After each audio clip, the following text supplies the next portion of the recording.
Bukan individu kitanya, tapi yang ditersangkakan itu adalah Islam itu sendiri. Ini menurut menurut kacamata beliau. Maka oleh karena itu, Bapak Ibu kaum muslimin dan muslimat yang berbahagia, munculnya perang Badar itu diantaranya itu karena memang ada usaha-usaha untuk mencoba mengutak-atik dalam tanda prinsip ajaran-ajaran secara universal dalam ajaran agama itu, kemudian mengancam tentang eksistensi dari agama itu. Maka akhirnya kemudian muncullah perang Badar yang disyariatkan oleh Allah Subhanahu wa taala pada bulan Ramadan, yang itu adalah bulan yang mulia yang Allah turunkan kepada umat manusia. Bapak Ibu kaum muslimin dan muslimat yang berbahagia.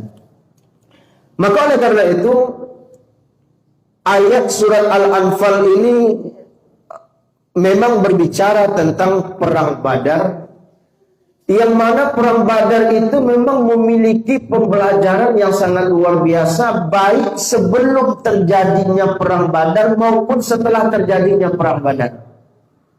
Ini nanti bisa kita jadikan juga alat ukur untuk mengevaluasi gerakan kita atau organisasi kita atau jamaah kita. Ini bisa kita jadikan sebagai apa? Sebagai tolak ukur. Apa tolak ukurnya jamaah sekalian? Surah Al-Anfal ayat pertama ini mengatakan yas'alunaka 'anil anfal. Mereka bertanya kepadamu tentang harta rampasan. Ini maknanya lah tentang harta rampasan perang. Kenapa mereka tanyakan? Ternyata memang harta rampasan perang ketika perang Badar itu termasuk ghanimah yang paling besar yang didapatkan oleh umat Islam. Jadi ternyata sebelum menang pun ada masalah, setelah menang, setelah sukses, setelah jaya pun justru masalahnya itu bertambah besar. Itu kan, nanti kita bisa evaluasi gitu. Sebelum menang itu kan perjuangan untuk merebut kemenangan itu luar biasa.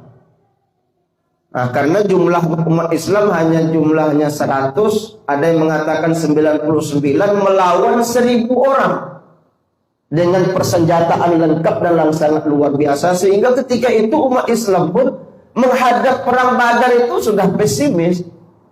Nanti bagaimana cara menangnya nanti ada kuncinya dalam ayat-ayat berikutnya. Kunci menang itu hanya satu itu saja, tidak banyak-banyak. Jadi kalau kita ini bergerak secara berjamaah, punya kita kunci kemenangan itu selesai. Selebihnya itu nanti Allah Subhanahu wa taala yang akan menyetingnya, kan? Persoalannya mampu tidak kita mewujudkan satu kunci itu saja sebenarnya yang kita yang kita buat dalam sebuah gerakan-gerakan kita ini. Kenapa mereka bertanya tentang harta rampasan itu? Karena memang ketika itu umat Islam dibagi kepada 3 kelompok.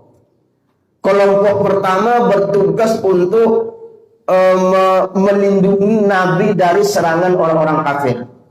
Jadi memang ada bodyguard yang dia ditugaskan memang untuk menjaga Nabi jangan sampai Nabi terkena oleh serangannya orang-orang kafir.